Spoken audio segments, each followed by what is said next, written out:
Kannur DCC president Martin George കൂടെ നമ്മോടൊപ്പം ചേരുന്നുണ്ട്. ശ്രീ മാർട്ടിൻ ജോർജ്, നോക്കൂ, അതായത് നമുക്കറിയാം ഈ TP ചന്ദ്രശേഖരൻ വധക്കേസിലെ പ്രതികൾക്ക് കൂടുതൽ ഇളവുകൾ നൽകുന്നുണ്ട് എന്നുള്ള കാര്യമൊക്കെ പല ഘട്ടങ്ങളിൽ ചർച്ചയായിട്ടുള്ളതാണ്.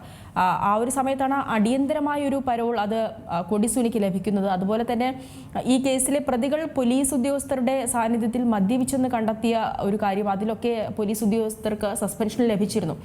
വലിയ രീതിയിലുള്ള ഒരു കൃത്യനിർവഹണം തന്നെയല്ലേ പോലീസ് ഉദ്യോഗസ്ഥരുടെ ഭാഗത്തു നിന്നും ഉണ്ടായിരിക്കുന്നത്. അതുപോലെ തന്നെ കൊടിസുനിക്കടക്കം ലഭിക്കുന്ന ഒരു പരിഗണന അതും ചർച്ചയാകേണ്ടതല്ലേ? ഇതിനകത്ത് ഞങ്ങൾ നേരത്തെ തന്നെ പറയുന്ന കാര്യങ്ങളാണ്. കൊടിസുനി മാത്രമല്ല, CPM-ന്റെ തടവുകാരെ എല്ലാവരെയും വേണ്ട രീതിയിൽ പരിപോഷിപ്പിക്കുന്ന പരിപാടിയാണ് കേരളത്തിലെ പോലീസ് എടുത്തുകൊണ്ടിരിക്കുന്നത് എന്ന് നമ്മൾ നേരത്തെ പറഞ്ഞിട്ടുള്ളതാണ്. ഇതിപ്പോ കഴിഞ്ഞ ദിവസം നടന്ന സംഭവങ്ങളെല്ലാം കാണുന്നില്ലേ? ഗോവിന്ദസ്വാമി ചാടിയത്, ഇത് എന്താണ് അവിടെ ജയിലിൽ നടക്കുന്നത്?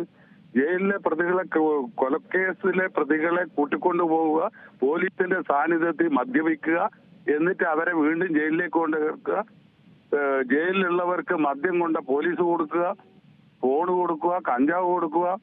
അത് മാത്രമല്ല, ജയിലിനുള്ളിലെ പ്രതികൾക്ക് അവരുടെ ഇഷ്ടപ്പെട്ട സ്ത്രീകളൊത്തിച്ച് സംസാരിക്കാനുള്ള അവസരം ഒരുക്കി കൊടുക്കുക. ഇതല്ലേ ഈ സെൻട്രൽ ജയിലിൽ നടന്നുകൊണ്ടിരിക്കുന്നത്. അത് ജയിലുകളിലെ ഇത് തീർത്തും എന്താ പറയുക, പോലീസിന് അപമാനമാണ്. കൊലക്കേസ് പ്രതിയെ കൂട്ടിയിരുന്നിട്ട് സൃഷ്ടിപ്പിക്കാനുള്ള ഏർപ്പാട് ചെയ്തു കൊടുക്കുന്ന ഒരു പോലീസ്, കേരളത്തിലെ പോലീസ് എന്ന് പറയുമ്പോൾ ഉണ്ടാവുന്ന അപമാനം നിങ്ങളൊന്ന് ആലോചിച്ചോ? തീർച്ചയായും. അതുപോലെ തന്നെ ഈ ഒരു കേസിൽ, അതായത് നമുക്കറിയാം നേരത്തെയും ഈ TP ചന്ദ്രശേഖരൻ വധക്കേസിലെ പ്രതികൾക്ക് കൂടുതലായുള്ള ഇളവുകൾ അത് നൽകിയിരുന്നില്ലേ? അതും ഈ ഘട്ടത്തിൽ ചർച്ചയാവുകയല്ലേ വീണ്ടും? TP ചന്ദ്രൻ കേസിലെ പ്രതികൾക്ക് എല്ലാവർക്കും എല്ലാതല ആനുകൂല്യങ്ങളുമാണ് അവർ കൊടുത്തിരിക്കുന്നത്. യഥേഷ്ടം പരോൾ അനുവദിച്ചിട്ടുണ്ട്. അതിന്റെ കണക്കെടുത്ത് പരിശോധിച്ചാൽ അത് നിങ്ങൾക്ക് കൃത്യമായി മനസ്സിലാവും. എല്ലാ പ്രതികൾക്കും യഥേഷ്ടം ചോദിക്കുന്ന അവസരത്തിലൊക്കെ പരോൾ കൊടുത്തു എന്ന് മാത്രമല്ല, ആ പ്രതികളുടെ കല്യാണം ഉൾപ്പെടെയുള്ള ചടങ്ങുകൾ, വീട്ടിലെ ചടങ്ങുകൾക്ക് ഉന്നതരായ CPM-ന്റെ നേതാക്കന്മാർ, MLA-മാർ, മന്ത്രിമാർ ഉൾപ്പെടെയുള്ളവർ ആണ് പങ്കെടുത്തിട്ടുള്ളത്.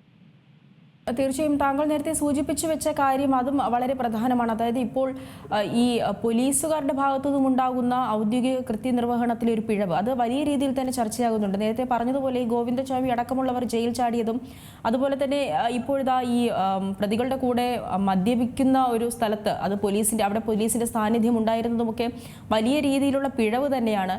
ഈ ഒരു കാര്യങ്ങളിലൊക്കെ ഇനി എങ്ങനെയാണ് ഒരു മാറ്റം വരിക?